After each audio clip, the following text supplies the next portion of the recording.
दिया था उस वक्त भी। तो ये रिश्ते बहुत पुराने हैं।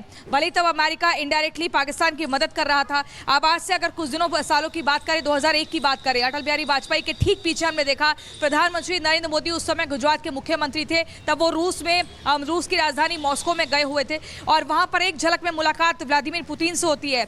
लगता है कि इस दोस्ती की जो नींव है उसी दिन से पड़ गई थी और इस बात का जिक्र कई बार किया भी गया है। और उसके बाद से अब हम देख रहे हैं कि लगातार कई वर्षों से जो व्लादिमीर पुतिन है 2021 में आए थे और लगातार निरंतर आते रहते हैं। फोन पर भी बातचीत होती है, चाहे फिर वो कोविड-19 की बात हो या फिर रूस और यूक्रेन के युद्ध की बात हो। और इस बात का आभार भी व्लादिमीर पुतिन ने जताया है कि टाइमली हमें हर चीज के बारे में पता चलता है, भारत हमारे साथ जुड़ा रहता है। इसके अलावा व्लादिमीर पुतिन ने हमने ये भी देखा कि कैसे प्रधानमंत्री नरेंद्र मोदी का जन्मदिन हो या कोई भी खास मौका हो तो वो इंटरेक्शन को नहीं छोड़ते हैं, लगातार बातचीत करते हैं। लेकिन आज जो कई महत्वपूर्ण समझौते होने जा रहे हैं उसमें सुखोई 57 की हम बात करें, S-500 की बात करें, बिल्कुल 9 ऐसे भारी भरकम और पॉजिटिव समझौते जो भारत और रूस के रिश्ते को और भी प्रगाढ़ करेगा। दोस्ती बहुत पुरानी है लेकिन अब नई सोच की तरफ ये अग्रसर होती जा रही है।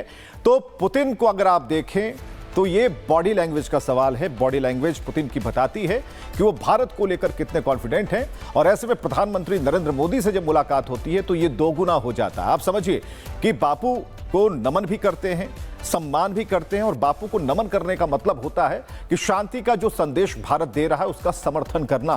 कहने का मतलब ये है कि हम शांति दूत बनकर आगे बढ़ेंगे, शांति का प्रचार करेंगे और समन्वय बिठाने की कोशिश करेंगे, धैर्य का परिचय देंगे। 3 तस्वीरें हम आपको दिखा रहे हैं जब पुतिन को गार्ड ऑफ ऑनर दिया गया, पुतिन को बापू को उन्होंने जब नमन किया तब की तस्वीरें हैं।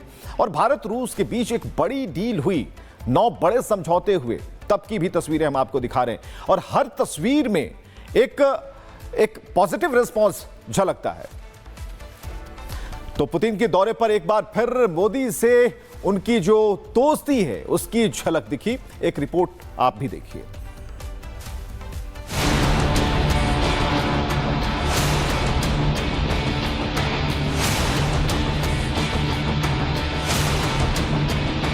मोदी पुतिन का याराना, दोस्ती का तराना।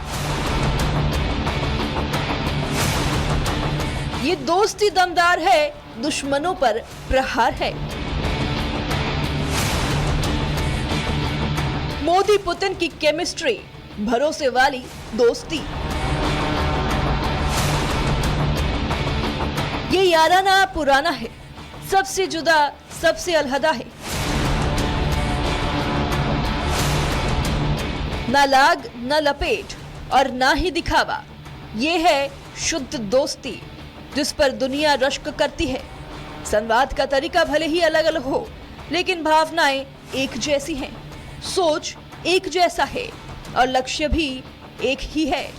तभी तो दुनिया की तमाम शक्तियां दोनों की मुलाकात पर घबराती है और दुश्मन को तो समंदर की लहरों की तरह बेचैनी उफान मारती है। ये दोस्ती यूं ही नहीं परवान चढ़ी है, दशकों का भरोसा, सम्मान और सपोर्ट का नतीजा है कि पुतिन और मोदी की दोस्ती अटूट है। पीएम मोदी और पुतिन की पहली मुलाकात 24 साल पहले हुई थी। तब पीएम मोदी गुजरात के मुख्यमंत्री थे और पुतिन रूस के राष्ट्रपति। वहीं 2014 में पीएम मोदी के प्रधानमंत्री बनने के बाद पुतिन और मोदी की दोस्ती परवान चढ़ी। पीएम मोदी और पुतिन की दोस्ती का नतीजा था कि रूस S-400 डिफेंस सिस्टम देने के लिए तैयार हुआ, अंतरिक्ष अभियान में सहयोग के लिए माना। दोनों की दोस्ती की दास्तां की एक फहरिस्त है। यही वजह है कि इन दोनों की दोस्ती पर दुनिया की नजर है। अब पीएम मोदी और पुतिन की दोस्ती का नया चैप्टर लिखा जा रहा है। इस नए अध्याय से पूरी दुनिया सन्न है और दुश्मन देश सदमे में है। लेकिन दोस्ती की नई इबारत से भारत और रूस के संबंध सिर्फ प्रगाढ़ नहीं बल्कि इतना मजबूत हो जाएगा जिसे सदियों तक याद रखा जाएगा। Bureau report, Republic Bharat.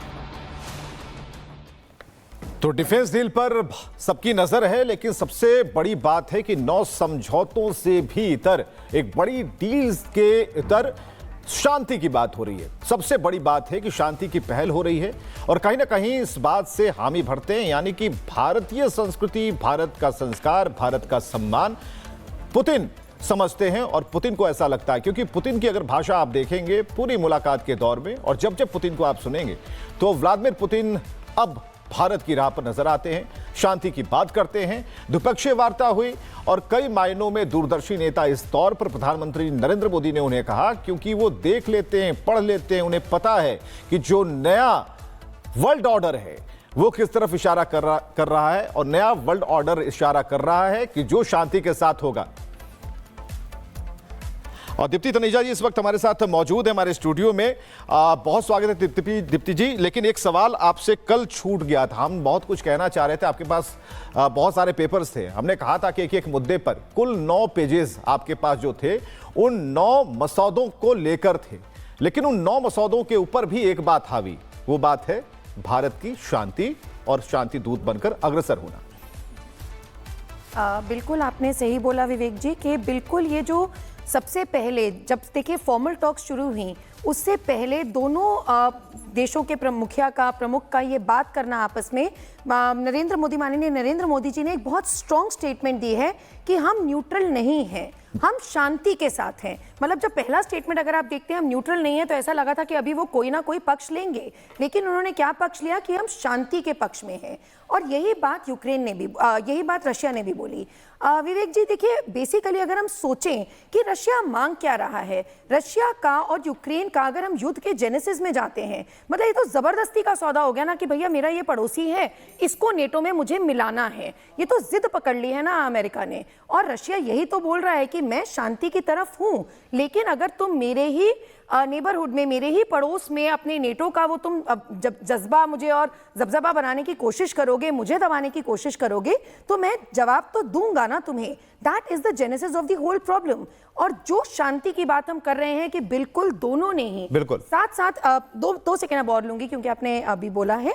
देखिए जो वो डायरी में लिख के गए हैं, जो विजिटर्स डायरी में लिख के गए हैं पुतिन जी, वो अपने आप में एक बहुत बड़ा संदेश है। उन्होंने कहा, उन्होंने महात्मा गांधी के जरिए इस बात को कहा कि आज से कितने साल पहले महात्मा गांधी इस चीज को सोच चुके थे, एनविसेज कर चुके थे कि ये मल्टीपोलर वर्ल्ड होगा और जिसमें कोऑपरेशन से चलेंगे, जिसमें आप एक किसी की डोमिनेंस नहीं देखेंगे। दीप्ति जी एक लाइन में कहें कि अब पार्टनर वाली बात होगी, जो अभी सप्लायर, स्ट्रेटेजिकल जो सप्लायर की बात होती थी, अब पार्टनर की बात होगी और पार्टनर ही आगे चलेंगे। बिल्कुल हाथ में हाथ मिला के, ये नहीं कि रशिया फर्स्ट या India first, it is going to be both together, कि दोनों मिल के साझेदारी से एक नया विश्व ऑर्डर कायम करेंगे जो एक बायपोलर नहीं मल्टीपोलर वर्ल्ड का एक सूचक होगा। को प्रोडक्शन मॉडल को लेकर एक बात हुई, लेकिन एक बड़ी बात आपने कल कही कि बहुत सारा जो पैनल है वो पुतिन के साथ आया, भारत की जमीन पर आया, पूरा मंत्रालय ही आ गया। लेकिन जो स्वास्थ्य मंत्रालय की बात बीच में हुई थी, इस बात को इसलिए टोक रहा हूं कि पिछले दिनों कई खबरें ऐसी आई जिसमें कैंसर के इलाज और उसकी वैक्सीन की बात कही गई। 4th स्टेज के जो कैंसर मरीज थे रशिया में, उन्हें ठीक कर खड़ा किया गया। इसे कैसे देख रही हैं, इसे किस रूप में आप देख रही हैं? विवेक बिल्कुल इसको अगर हम देखें तो यही सबसे बड़ी, इस अगर मैं देखूं कि बायलैटरल टॉक से क्या आगे निकल के आ सकता है, ये एक बहुत बड़ी पहल होगी। क्योंकि देखिए जो हमारी पेटेंट रिजीम है उसके चलते वर्ल्ड में, विश्व में लोग मरते जाते हैं, और कैंसर जैसी जो एक फेटल बीमारी है, लोग मर रहे हैं, लेकिन जो वैक्सीन हैं वो उन तक नहीं पहुंच पाती हैं क्योंकि ये जो एक एडमिनिस्ट्रेटिव रिजीम में फंस जाती हैं। तो अगर ये हम पेटेंट की बात से ऊपर उठ के एसेंशियल मेडिसिन में जो ये बात हो तो कामयाबी यहाँ पर बिल्कुल कामयाब हम होंगे।